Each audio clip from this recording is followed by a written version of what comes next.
we have all 16 captains in the one spot getting ready to kickstart this World Cup campaign. And it all starts tomorrow down at Kardinia Park Stadium with the 2014 champions Sri Lanka taking on Namibia, and then the UAE meeting the Netherlands. And I can say from all reports we are expecting a very large crowd indeed. Ghana, Palawa, Wadawurrung, Wurundjeri, Whadjuk, Gadigal and Ugara. These are the lands that will be hosting all the matches in the 2022 T20 World Cup. Melbourne has been known for many a year as the sporting capital of the world, and it's self-proclaimed, I can say that as a Melbourne girl. But for over 65,000 years, it's been known by the people of the Kulin Nation here on Wurundjeri land as Naarm. I would like to acknowledge the traditional owners of the land in which we meet today, the Wurundjeri Woiwurrung and the Boonwurrung Wurrung people of the Eastern Kulin, and I pay my respects to elders, past and present, and for future generations, and welcome all Aboriginal and Torres Strait Islander peoples with us today. The T20 World Cup is one of the biggest sporting events in the world, and it's the game that is played in our shortest format, and it is also our fastest growing format as well. At this year's event, 16 teams featuring our very best cricketers across the world will play in 45 matches across 7 of Australian cities, all of which have their own unique cricketing flavour. As well as that, over 750,000 fans of all different ages and backgrounds are anticipated to come through our gates, which is a wonderful way to showcase the diversity of our game, but also of Australia as well. And a reminder for fans as well, if you haven't got your tickets yet, I think it's very wise to jump on t20worldcup.com and get them very quickly indeed. Now, I must admit, 16 captains that we had behind stage before was a little bit like herding cats. So I think what we're going to do today, we're going to split it in half. We're going to be joined on stage by 8 of the captains at a time, and we'll be taking questions from the media today for about 20 minutes or so. So I'd like to start by welcoming to stage the first 8 of our captains from Group A and from Group 1. To start with, the captain of Australia, Aaron Finch. Followed by Gerard Erasmus from Namibia. New Zealand skipper Kane Williamson. Dasun Shanaka from Sri Lanka. Yeah, I think he meant. One of the newest captains in the T20 format, Jos Buttler from England. CP Rizwan, who unfortunately missed out on playing at the G the other day from the UAE, but still has another chance later in the tournament. Mohammed Nabi from Afghanistan. And last but certainly not least, from Scotland, Scott Edwards. Welcome, Scott. Now, I'm actually going to kickstart things today with a couple of questions to 2 of the captains that are going to be playing tomorrow as well. So, Gerard, I might start with you, if I can get eyes on you. You guys have been doing this mannequin test very well, so here we go, we've got you right at the end. Namibia's best ever T20 World Cup just last year, so the preparation and execution was absolutely spot on. What can we expect from you guys? Exactly the same game plan, a little bit of tweaking, or something really bold and different? Yeah, I guess this year is a bit different contextually to last year. We sort of could ride on that underdog factor and just go with it, and there's a bit of more expectation perhaps this year. To go one better. Our preparations have been really nice, getting to Wangaratta in the countryside of Australia quite early, and getting accustomed to things around here. So I guess we'll try and still ride on that underdog tag for a little bit longer, but when the real stuff starts, you need to bring the high level skill that the guys play at the World Cup, and hopefully we can do that. And you mentioned just behind here getting accustomed to the local traditions. One is AFL football. You're sitting next to Aaron Finch at the moment, so I gather you're a Geelong Cats fan now, are you? You? Just say yes. Geelong supporter, yeah. I've just become one because all of Geelong's buzzing because of their win, obviously. And that Finch is from Geelong, and he's starting to teach me some of the AFL stuff, which I'm not too sure about. I like a bit more contact, I guess. Brilliant. Welcome and thank you for your time today. Thank you. Dasun, I'll go to you. As a Melbourne girl, I've grown up seeing, but more so hearing a lot of Sri Lankan fans, more so at the G, but we'll be hearing them at Geelong. It's almost like a home away from home for you. How much is the support of your Sri Lankan community going to sort of help the Sri Lankan side this World Cup? Yeah, it's been amazing playing in Melbourne anyway. You know, we've been enjoying ever since we play in Melbourne. So looking forward for the Geelong game. So there will be massive crowd. So we are looking forward for that. Yeah, it's certainly going to be very noisy indeed. Before we get started with questions from the floor, I want to acknowledge two very special guests that we have today with us. UNICEF Young Ambassadors Zara and Jahin. They are here to champion the ICC and UNICEF's global partnership that aims to create an equal future by empowering women and girls through cricket, promoting their voices and building a social movement for gender equity in the game. Now, I'm going to start with Zara, a proud Little woman from Tasmania. Over to you for the very first question to Aaron Finch. Well, thank you very much, Mel. And I normally would call you Finchy when I'm watching at home. So, hello, Finchy. I'm Zara. My question for you today is, when Australia won the ICC Women's T20 World Cup in 2020, what legacy do you think that left for girls playing cricket in Australia, and how can we build on that momentum? Thank you. Hi Zara, yeah, I think it was an amazing World Cup in total, and I think to have 86,000 people at the MCG to witness that final between Australia and India was unbelievable. In Australia we've seen cricket participation double in girls since that World Cup final, so I think that's the legacy that it's leaving, that there's more participation in the game, which is going to create more opportunities, hopefully for a long time to come. And we're very, very lucky that cricket is a game that is world leading in the women's space, and the amount of opportunities and exposure that they get around the world is fantastic. But obviously there's always more that we can do.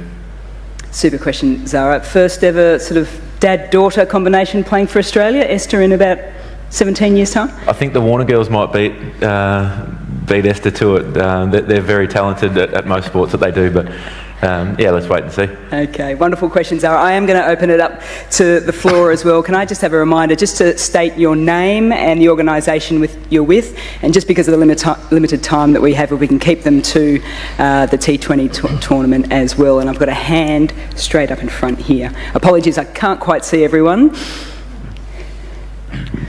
Sunandan Lele from India, Sakal. Question for Kane Williamson. Even though New Zealand team's performance at the world level has been really good of late, but still nobody calls you favourite before the game. You love to fly under the radar? Yeah, I mean, we don't really have a choice in what people call us, but you know, for us, we come here and try and focus on the cricket that we want to play, and you know, address what's in front of us. And you know, we had a pretty memorable World Cup a few months back, and played these guys in the final. It was a great game of cricket, and these sorts of tournaments are, you know, always pretty special to be a part of.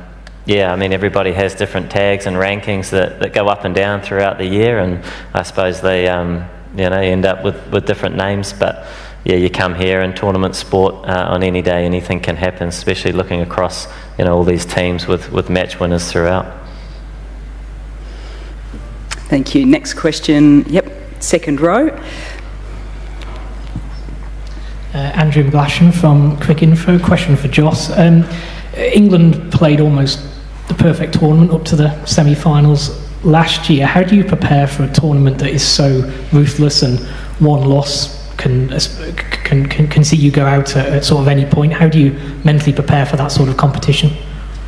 Yeah, I think you just have to accept it's you know, really, as Kane just mentioned, it's fierce competition. There's some great players here, and especially in T20 cricket, one person can take the game away from you. So, you know, very much just prepare for the next game. We've had good preparation. We look forward to this tournament, and don't try and read too much into past tournaments or things. We try and learn and get better and improve every day, and look forward to starting this competition in the next week. Yep, got a hand up over the back there. Thank you. Hi guys, this is sort of a bit of a different question given that you're all here, and I'll ask both groups, so it's not sort of signalling your group out. But Could you guys indicate with a show of hands whether you'd be comfortable if one of your bowlers would run out a non-striker during this tournament, whether you would or not?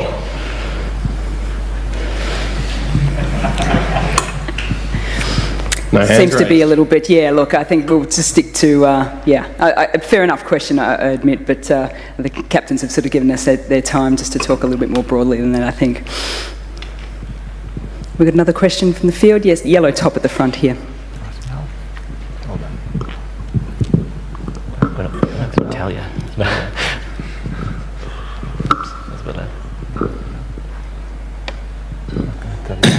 Hi, Vimal Kumar from India, and this question is to Afghanistani captain. मैं हिंदी में पूछूं तो कोई दिक्कत नहीं होगी मेरे ख्याल से, आप तो जवाब देते हैं. मेरा सवाल ये है कि आप जब देखते हैं अफगानिस्तान की टीम यहाँ पर आ गई है T20 वर्ल्ड कप में, लेकिन श्रीलंका जो एशिया कप में इतना अच्छा खेली, चैंपियन बनी, और वेस्ट इंडीज़ जैसी टीम को क्वालिफाई नहीं कर पाए, वो क्वालिफायर्स खेल रहे हैं. ऐसे में उस कॉन्टेक्स्ट से अफगानिस्तान के लिए कितनी बड़ी बात है ये? Yeah, it's a honor to play in first 8, not playing qualifying rounds. We out from that stage, and it's be a proud moment for us as well. And that's why we wasn't under pressure a lot when you're playing in Super 8.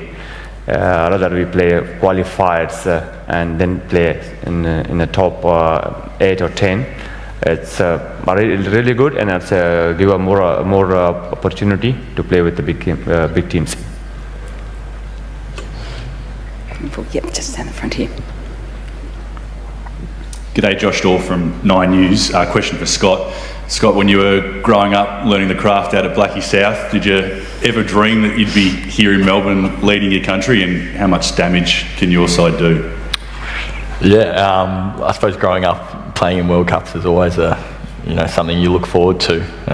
So to be here representing the Netherlands is awesome. Yeah, we're pretty comfortable with the squad we've brought across. We've had great preparation period. I think 7 or 8 practice games leading into the tournament. So hopefully, win a few games in this first round and then see where we go. That was a very Australian question. Blackie South is short for? Blackburn South. Blackburn South, there we go. At the front here. Hi, Dustin. First of all, congratulations on winning the Asia Cup. You guys were absolutely phenomenal. Again, nobody's talking about Sri Lanka as one of the favourites to win the World Cup, even though you've won the Asia Cup. Can you talk about how confident you are on a scale of 1 to 10 that you can upset the big teams, and what areas does Sri Lanka need to concentrate on if they have to go deeper into the tournament? Thank you. Sushant from Sports CRA. So after a very good Asia Cup, so we are very much confident. The team is, the environment is really good, and we are well focused on our batting. So as it is the early summer, so the conditions will be somewhat different. So we are really focusing on that. Apart from that, I think the bowlers, they are really shaping up. So Chamira is back with us and Lahiru Kumar is back with us. So there are plus points coming from the Asia Cup. So yeah, it depends on the day. T20 cricket, we never know who will be going to win. So I think the better teams come out of the day win. So we are prepared for the challenge. So we are looking forward for a good tournament. Thank you. Yes, just down the front here. Hi, this is Diptiman from Radio 3ZZZ. My question is to Aaron. Aaron, this Australian team operates like a fully firing Ferrari. A Ferrari has 8 cylinders. You have the luxury of 15 cylinders. When it comes to the crunch matches, will your Ferrari of 11 people be better heavy front wheel drive or a fully balanced all wheel drive? Well, there's a bit to unpack there. Obviously, you go into a World Cup knowing that the makeup of your 15 man is really important. It's not just 11 players that win you a World Cup. It's the contribution all around. So I feel as though we've got a really well balanced side. We've got some match winners all throughout the batting lineup and with the ball as well. So I think it's just about trying to peak at the right time. There's no point getting caught up with what we should be doing or shouldn't be doing in the lead up to the tournament. I think it's important that everyone within the squad knows their roles and what role they're most likely to play throughout the tournament, and we can tweak things here and there, but there's a really good feel in the squad. What colour's your Ferrari, Finchy? Oh, I wish. Yeah, okay. I think Jos is your man for that. Okay, looking at, it's a little bit, down the front. I'm Danushka Ravinder from sportspavilion.lk. My question for Dasun Chanak. Dasun, how the preparation for the tomorrow's game? Preparation been good. We came out here a couple of weeks ago, so we had a good practice game. So yeah, boys are well shaped up, so we are ready for the challenge. Yep, down the front.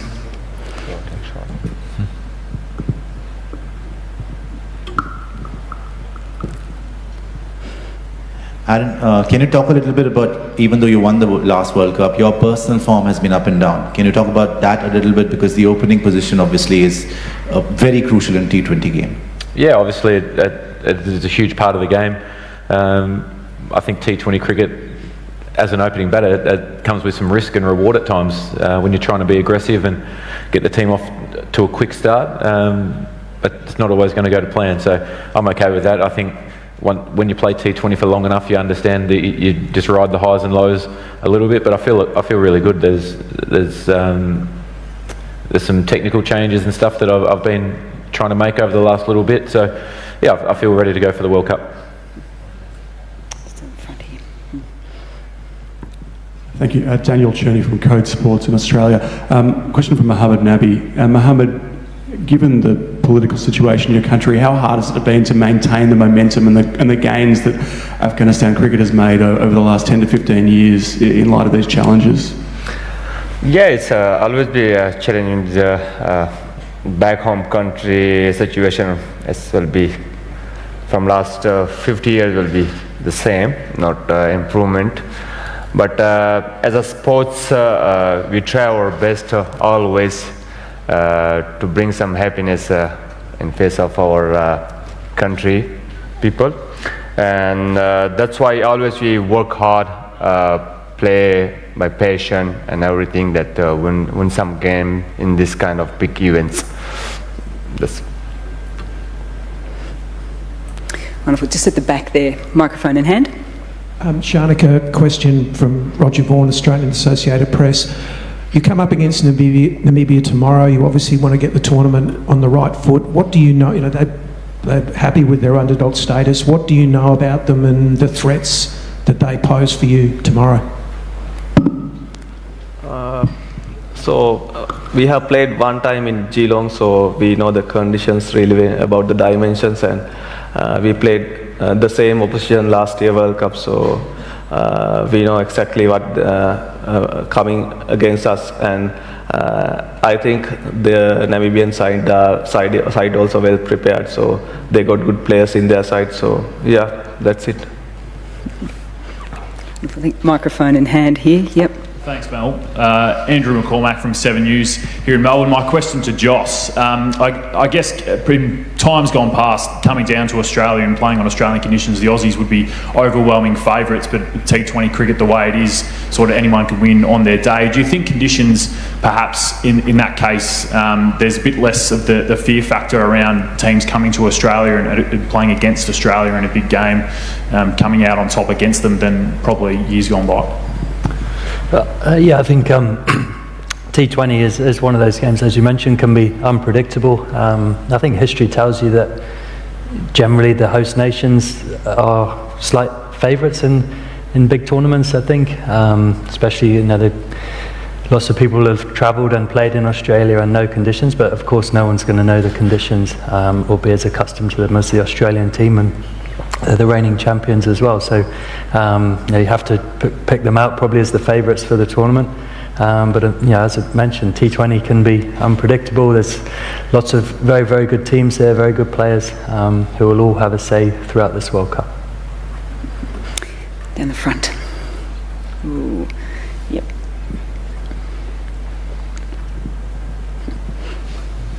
Question for UAE captain. The cricket in UAE is really growing thick and fast. So what this tournament means to you? Yeah, it means a lot for us. I mean, there are a lot of good things coming up for UAE cricket. There's a league going to happen in UAE, and yeah, I mean, coming back to this tournament, our boys are also really, preparing well. I mean, we want to really make an impact and show our skill set in this bigger platform, and to show to the world that we are here to make an impact. My question to UAE captain again.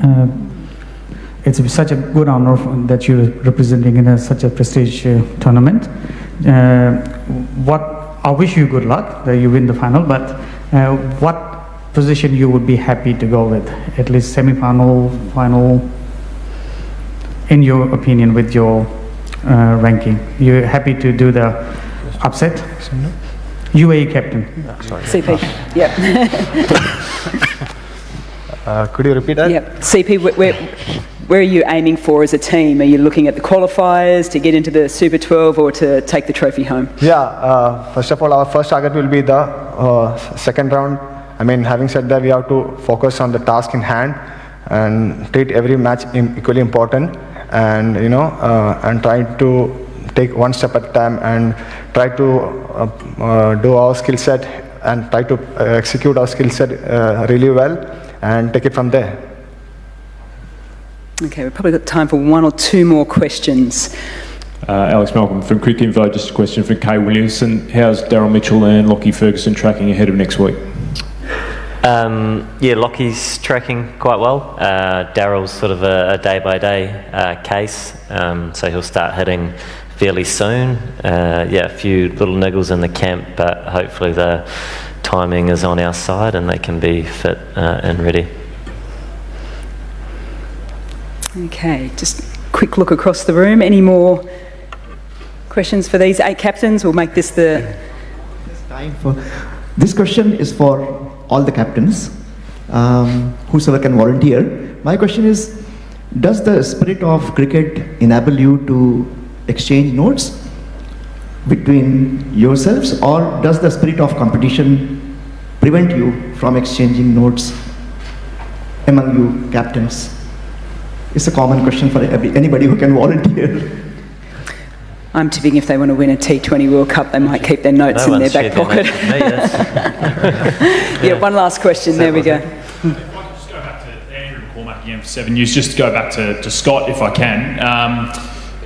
How is it going to be for you, mate? I mean, playing in Australia, I guess you've got requests for tickets all over the shop, but can you just describe what it's going to be like for you? And I mean, it's obviously a dream come true, and can you just describe what it's going to be like, playing a tournament, albeit not for the Australian country you probably grew up dreaming of, but for Scotland, and it's going to be a massive deal, for Netherlands, sorry, for you guys, and a massive deal for a number of guys in the group. Yeah, well, we've got a few guys in the group that have, have grown up in Australia or been across to Australia at certain times, so it's pretty cool. We've obviously got that little bit of experience over here as well with guys like Tom Cooper, who's been in the Big Bash, so exciting for that. And obviously, as you said, yeah, lots of ticket requests from family and friends in Melbourne. So, yeah, looking forward to it, but more importantly, just the group we've got. Yeah, really enjoying what we've got going, and hopefully, that leads into the second round for us. If I could just one more follow-up, Mel, if I can. Have you played a sort of this size a game in Australia, the Netherlands guys as a group, or is it usually mostly overseas? Like, how many times have you actually probably never played a game of this size in Australia? Would that be right as a group? Me or the team? Yeah, well, sort of both, I guess. No, we haven't. Not in Australia. No. Yeah, obviously there were some big games at the World Cup last year and had some big games this summer, but no, not over here in Australia. Sorry, one more. Have you played on the G yourself as in a sizable game, or when's the last time you were out on the G? No, I haven't actually. We were meant to be playing there in the practice game, which got rained off. So, no, haven't to this stage. Hopefully at some stage during the World Cup. That'd be cool. Good luck. Sounds pretty good to me. And if you do have any spare tickets, we'll have a chat out the back. Can we please put our hands together for the first of the 8 captains: Aaron Finch, Gerard Erasmus, Kane Williamson, Dasun Shankan, Jos Buttler, CP Rizwan, Mohammad Nabi and Scott Edwards.